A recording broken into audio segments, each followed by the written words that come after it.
नमस्कार, मेरा नाम राजन भाटिया है और मैं आज आपके सामने 400 मीटर ट्रैक की मार्किंग लेके आया हूँ। जैसा कि हम जानते हैं 400 मीटर का ट्रैक, जब भी आपने 400 मीटर का ट्रैक देखा होगा तो उसमें आपको दो स्ट्रेट और दो कर्व दिखते हैं।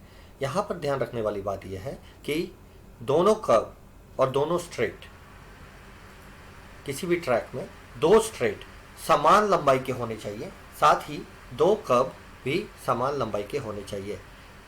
जैसा कि हम जानते हैं कि एक स्टैंडर्ड ट्रैक में जो स्ट्रेट की लंबाई होती है वो 84.39 मीटर होती है। तो अगर एक स्ट्रेट 84.39 का है तो दूसरा स्ट्रेट भी 84.39 मीटर का ही होना चाहिए। इसी तरह कर्व की भी लंबाई, दोनों कर्व की लंबाई सेम होनी चाहिए। अब एक बड़ा क्वेश्चन जो फ्रीक्वेंटली हम लोगों से पूछा जाता है कि सर ये किसी भी ट्रैक को बनाने के लिए रेडियस जो लिया जाता है, मार्किंग रेडियस जो लिया जाता है, वो कैसे निकाला जाता है। तो यहाँ समझेंगे। एक सर्कल आप देख रहे हैं। जैसा कि हमें पता है कि किसी भी सर्कल का जो सरकमफ्रेंस होता है, किसी भी सर्कल का सरकमफ्रेंस एक फार्मूला के द्वारा निकाला जाता है, 2πr। इस फार्मूला के द्वारा हम सर्कल का सरकमफ्रेंस निकाल सकते हैं। और हमें पता है कि हमारे ट्रैक में, क्योंकि एक स्टैंडर्ड ट्रैक में स्ट्रेट 84.39 मीटर का होगा, तो जो कर्व है वो भी, उसकी भी लंबाई हम लोगों को पहले से पता होती है। तो यहाँ पर कर्व की जो हमारी लंबाई है वो 231.22 मीटर है, 231.22 मीटर है। तो इस 231.22 मीटर जो हमारा सरकमफ्रेंस है, इस सरकमफ्रेंस को लेके, और फॉर्मूला हमें पता है 2πr, इसको लेकर हम ये इसका रेडियस निकाल सकते हैं। यहाँ पर जो समझने वाली बात है, यहाँ समझने वाली बात यह है, यहाँ पर आपको दो सर्कल दिख रहे होंगे। एक सर्कल जो छोटा सर्कल है वो ब्लैक कलर का सर्कल है, और दूसरा सर्कल जो रेड कलर का सर्कल दिख रहा है। तो ये दो सर्कल क्यों बनाए गए? तो यहाँ समझने वाली बात यह है कि जो छोटा सर्कल है वो मार्किंग है, वो ट्रैक की जो आप मार्किंग देखते हैं वो है। लेकिन जैसा कि आपको नियम का पता है कि मार्किंग के ऊपर दौड़ना एथलीट को अलाउ नहीं होता। तो हम लोग ये मान के चलते हैं कि इस मार्किंग से जो एथलीट है, अगर रेज्ड बॉर्डर का मार्किंग किया गया है, अगर बॉर्डर को किसी ईंट के द्वारा या सीमेंट के द्वारा या किसी और वस्तु के द्वारा बॉर्डर बनाया गया है, रेज्ड किया गया है, तो एथलीट नॉर्मली 30 सेंटीमीटर बाहर दौड़ता है। और अगर ये सिंपल चूने से बनाया गया है तो एथलीट जो है वो 20 सेंटीमीटर बाहर दौड़ता है। यहाँ पर हम लोग स्टैंडर्ड ट्रैक की बात कर रहे हैं, इसलिए यहाँ पर एथलीट हम मान के चल रहे हैं कि 30 सेंटीमीटर बाहर दौड़ेगा। तो अगर एथलीट 30 सेंटीमीटर बाहर दौड़ेगा तो वो जो लाइन होती है जिस पे एथलीट दौड़ता है वो मार्क्ड नहीं होती, वो एक मान के चला जाता है कि एथलीट जो है मार्किंग से 30 सेंटीमीटर बाहर दौड़ता है। तो यहाँ पर जो ये लाल कलर की लाइन आपको दिख रही है, सर्कल दिख रहा है, तो ये लाल कलर का सर्कल वो यहाँ पर ये एज्यूम करें आप कि ये लाल कलर का सर्कल जो है इस पे एथलीट दौड़ेगा, और जो ये ब्लैक कलर का सर्कल दिख रहा है ये हमारी प्रॉपर मार्किंग है। तो इसको निकालते कैसे हैं? तो यहाँ फॉर्मूला है 2πr। इस फॉर्मूला से यहाँ पर हम लोग कैलकुलेशन करेंगे, और इसको कैलकुलेशन करने के बाद हम पाएंगे कि हमारा जो रेडियस आया हुआ है वो है 36.80 मीटर। तो 36.80 मीटर जो ये रेडियस आया है, ये रनिंग रेडियस आया है, यानी कि ये लाल कलर की जो सर्कल बना है, लाल कलर का जो सर्कल बना है उसका रेडियस है ये। अब इसमें से 30 सेंटीमीटर जब हम घटाएंगे तब हमें मार्किंग रेडियस मिलेगा, जिससे हम अंदर का ये जो ब्लैक कलर का गोला है वो बनाएंगे। यहाँ आप देख लीजिए, व्हाइट कलर की मार्किंग जो है वो 36.50 के रेडियस को लेकर मार्क की गई है। ये मार्किंग है, इसके ऊपर एथलीट दौड़ नहीं सकता, और यहीं पे इसी को मार्किंग रेडियस बोलते हैं। और ये 36.80 मीटर का जो रेडियस है, इसको लेकर एक एज्यूम किया जाता है कि ये एक पट्टी बनती है, एक काल्पनिक सर्कल बनता है जिसपे एथलीट दौड़ता है। क्योंकि ये रेज्ड बॉर्डर की बात हो रही है, इसलिए यहाँ पर 30 सेंटीमीटर ये आपके मार्किंग रेडियस से ज़्यादा होगा, और अगर नॉन रेज्ड बॉर्डर होता तो ये 20 सेंटीमीटर ज़्यादा होता। तो जैसा कि आप देख रहे हैं यहाँ पर ये लाल कलर की एक इमेजनरी सर्कल बना है, ये इमेजनरी होता है, ये कोई मार्किंग नहीं होती। ऐसा माना जाता है कि एथलीट इस सर्कल पे दौड़ता है। इसको रनिंग रेडियस कहा जाता है। अब बात आती है, अगर ये सब कुछ पता चल गया तो एक 400 मीटर के ट्रैक को बनाने के लिए आपको कितना बड़ा एरिया चाहिए, कितनी लंबी और कितनी चौड़ी ज़मीन का टुकड़ा आपको चाहिए जिस पे आप 400 मीटर का ट्रैक बना सकते हैं। तो यहाँ पर हम देखेंगे, अगर एक 400 मीटर के ट्रैक को आप ध्यान से देखें तो एक 400 मीटर के ट्रैक में रेडियस 36.50 मीटर लेके जब हम लोग एक इनर बॉर्डर बनाते हैं, इसके साथ हम लोग 8 लेन बनाते हैं, क्योंकि हम जानते हैं कि एक लेन की चौड़ाई 1.22 मीटर होती है और 8 लेन से अगर इसको गुना करेंगे तो ये 9.76 मीटर की चौड़ाई होती है। तो ये दोनों साइड 8-8 लेन होती है और साथ में ही 5-5 मीटर का फ्री जोन एरिया रखा जाता है, फ्री स्पेस एरिया रखा जाता है, ताकि एथलीट को किसी प्रकार की इंजरी नहीं हो। तो ये सारा एरिया मिला के ये टोटल दूरी बनती है 102.50 मीटर, 102.50 मीटर का एरिया कम से कम चौड़ी ज़मीन आपको चाहिए, तब जाके आप इसमें एक 400 मीटर का ट्रैक बना सकते हैं जिसके 8 लेन होंगे।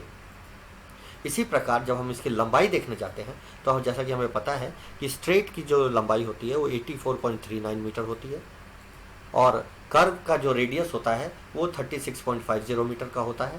तो इस तरह से हम लोग एक इनर बॉर्डर तैयार कर लेते हैं और फिर हम 8 लेन बनाते हैं जिसकी जो चौड़ाई है हम पहले ही देख चुके हैं 9.76 मीटर की होती है। जब ये 9.76 मीटर की दोनों तरफ 8 लेन बन जाती हैं, साथ में 5-5 मीटर का फ्री जोन एरिया ले लेते हैं, तो ये टोटल जो एरिया होता है वो होता है 186.91 मीटर। तो अगर आपको एक स्टैंडर्ड 400 मीटर का ट्रैक बनाना है तो कम से कम आपको 105 मीटर चौड़ी और 190 मीटर लंबी भूमि चाहिए, तब उसमें आप एक 400 मीटर का प्रॉपर ट्रैक बना सकते हैं। चलिए, अब हम लोग एक बार हमने ये अपने पहले स्टेप पे हमने अगर हमको कोई ज़मीन मिली है तो हमने उस ज़मीन की लंबाई चौड़ाई नाप के देख ली है। अब हमें लगता है कि हाँ लंबाई चौड़ाई ठीक है, अब आगे चलते हैं ट्रैक को कैसे बनाएंगे। सबसे पहले आप जो भी आपको ज़मीन मिली है उसका एक सेंटर पॉइंट निकालेंगे। सेंटर पॉइंट निकालने के लिए एक सिंपल तरीका होता है। वैसे तो अगर आपके पास एरिया ज़्यादा है या आपके पहले ही कोई स्ट्रक्चर बना हुआ है तो उसको रेफरेंस लेके कई बार हम लोग अलग अलग तरीके से भी सेंटर पॉइंट बना लेते हैं या वो एरिया निकाल लेते हैं जिस एरिया में हमें ट्रैक बनाना होता है। लेकिन यहाँ पर हम आपको एक सिंपल तरीके से समझा रहे हैं कि एक ज़मीन का टुकड़ा आपको मिला है, उसका आपको मिड पॉइंट निकालना है। सेंटर पॉइंट निकालने के लिए आप ज़मीन को चारों कॉर्नर को डायगनली काट दें।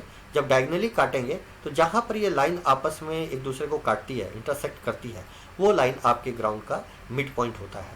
इस तरह से अगर आप मार्किंग करते हैं तो आपको ग्राउंड के बिल्कुल बीचों बीच ट्रैक मिलेगा और आपको बाकी सारी एक्टिविटीज़ को करने में कोई भी बाधा नहीं आएगी। अब स्टेप नंबर 3, इस स्टेप में हम लोग जैसा कि हमने इसको सेंटर पॉइंट निकाला है, सेंटर पॉइंट निकालने के बाद आप 10 मीटर का एरिया लाइन सी की तरफ काटें। सेम इसी तरह से लाइन ए की तरफ काटें, ओ से ए की तरफ, ओ से सी की तरफ, ओ से फिर डी की तरफ और ओ से बी की तरफ। इस तरह से जब आप 4 चाप काट देते हैं, इन चारों चाप जहाँ पर आपने काटा है वहाँ से फिर बी और सी के बीच में आप चाप खींचें और इसी तरह ए और डी के बीच में दूसरी 2 चाप खींचें। जब आप ये चाप खींच लेंगे तो आपको 3 पॉइंट मिलते हैं, एफ पॉइंट, ओ पॉइंट और ई पॉइंट। जब आप इन तीनों पॉइंट को मिलाएंगे तो आपको स्ट्रेट लाइन मिल जाएगी। ये जो स्ट्रेट लाइन आपको मिली है, इसके सहारे आप आगे की सारी मार्किंग करने वाले हैं। फिर आप इस स्ट्रेट लाइन को ओ से ई की तरफ 42.195 मीटर का मार्किंग कर लें और ओ से एफ की तरफ भी 42.195 का मार्किंग कर लें। इस तरह से आपको 84.39 मीटर का स्ट्रेट मिल जाता है। अब आपको इस तरह का एक स्ट्रक्चर मिलता है। चौथे चरण में आपको एक लाइन आपके पास मिल गई है ई से एफ की तरफ, जिसकी लंबाई 84.39 मीटर है। अब हम यहाँ पर 90 डिग्री का एंगल लेके 2 साइड लाइन्स खींचेंगे। देखिए यहाँ पर 3 मीटर काट दीजिए और सेम इस ई की तरफ भी ऐसे ही करें।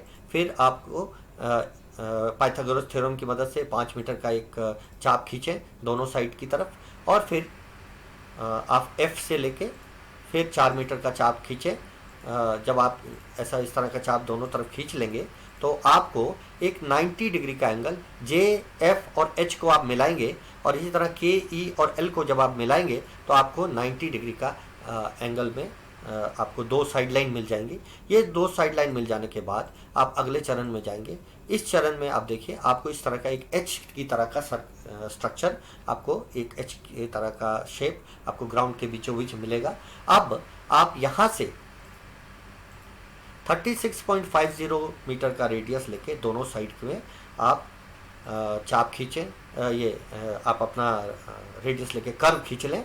दोनों तरफ जब आप 86.50 मीटर का कर्व खींच लेते हैं, कर्व बना लेते हैं, तो फिर आपको इन दोनों कर्व जो आपने दोनों साइड जो दो कर्व बनाए हैं, इन दोनों कर्व को जब आप दोनों एंड को आपस में जोड़ देंगे, देखिए जैसा कि यहाँ पर हमने जोड़ा है, जब आप इस तरह से जोड़ देंगे तो आपको इनर बॉर्डर, आपके ट्रैक का इनर बॉर्डर तैयार हो गया है। अब आप देख सकते हैं कि आपको 84.39 मीटर का स्ट्रेट मिल गया है, और आपको 115.6 मीटर का कर्व एक साइड और 115.6 मीटर का कर्व दूसरी साइड मिल गया है। तो ये आपका इनर बॉर्डर तैयार हो गया है। अब अगले स्टेप में चलते हैं। एक बार आपका इनर बॉर्डर तैयार हो जाता है तो अब आपको क्या करना है, अब आपको सिर्फ लेंस बनानी है। तो लेंस बनाने के लिए आपको सिंपल स्टेप है, आप अपने रेडियस में 36.50 जो आपने रेडियस लिया था उसमें 1.22 मीटर जोड़ दीजिए। जब आप 1.22 मीटर जोड़ देंगे तो आपको 37.72 का रेडियस मिलेगा। इस रेडियस से आप एक कर्व खींच दीजिए दोनों तरफ और फिर उसको आपस में मिला दीजिए। तो इस तरह से आपका लेंस भी तैयार होती जाती है। इसी प्रकार आप लेंस को बड़ा 1.22 जोड़ के रेडियस में आप बढ़ाते जाएं, और लेन नंबर 3, लेन नंबर 4, इस तरह से आप आगे बनाते जा सकते हैं। सब में 1.22 जोड़ते जाइए और कर्व बनाते जाएं, और उन दोनों जो भी कर्व आपका बनता है उनके आपस में उनको स्ट्रेट लाइन से जोड़ दीजिए।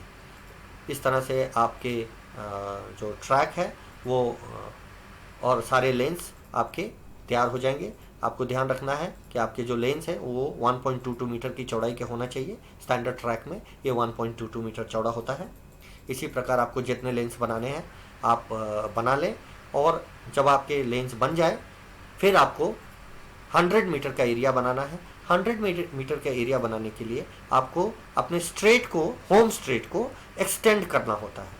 तो आपका यहाँ पर आप देख रहे हैं हमने एक लाइन एक्सटेंड की है होम स्ट्रेट को। जब आप इस होम स्ट्रेट को स्ट्रेट एक्सटेंड कर देते हैं तो आपको आपके 100 मीटर का स्टार्ट लाइन और 110 मीटर हडल्स का स्टार्ट लाइन मिल जाता है। तो इस प्रकार से आप एक सिंपल तरीके से एक 400 मीटर का ट्रैक बना सकते हैं। Thank you very much. उम्मीद है कि आपको ये ट्रैक बनाने का प्रोसीजर समझ आया होगा, और भविष्य में मैं आपको अगले वीडियो में बताऊंगा कि कैसे आपको स्ट्रैगर्स मार्किंग और सारे स्टार्ट लाइंस को मार्क करना क्या प्रोसीजर होता है, ये मैं आपको आने वाले वीडियो में बताऊंगा। धन्यवाद।